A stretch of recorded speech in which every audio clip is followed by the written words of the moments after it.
Car keys. One night, a father and his daughter were driving down a deserted country road. They were returning home after spending the entire day visiting the girl's mother in hospital. Listening to the sound of the rain drumming on the car roof, the girl began to doze off. Suddenly, there was a loud bang. The father struggled with the steering wheel, but the car skidded off the wet road and slammed into a stone wall. After checking that his daughter was uninjured, the man got out of the car to survey the damage. Both of the front tires had large punctures, and the right fender was crumpled against the wall. The rest of the car had survived unscathed. "We must have driven over something on the road," he explained to his daughter. "Whatever it was, it blew out both of the tires." "You can fix it, right?" asked his daughter, somewhat shaken by the accident. "No," replied her father, shaking his head. "I've only got one spare in the boot. I'll have to walk back into town and find someone to tow the car," he said. "It isn't that far from here.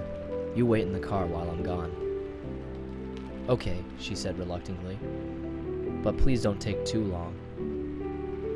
The man could see in his daughter's eyes that she was frightened. "Sit tight," replied her father as he slammed the car door. "I'll be back as soon as possible."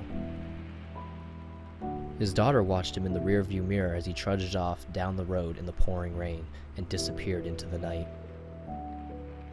More than an hour passed, and her father still had not returned.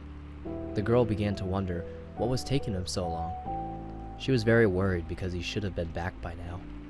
Just then, she glanced in the rearview mirror and saw a figure in the distance, walking towards the car. At first, she thought it was her father, but when she turned around to take a closer look, she realized that it was a strange man. He was dressed in overalls and had a big bushy beard. He was carrying something large in his left hand, swinging it back and forth.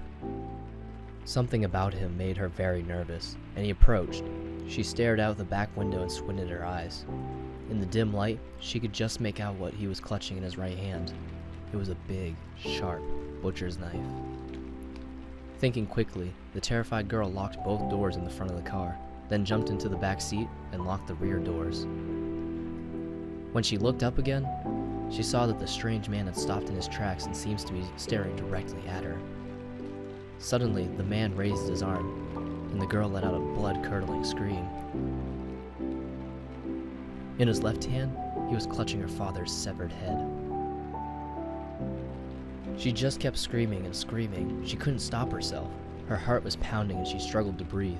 The grotesque expression on her father's face was horrifying to behold. His mouth was hanging open and his eyes were rolled back in his head. When the man reached the car, he shoved his face right up against the window and glowered at her in his crazed, bloodshot eyes.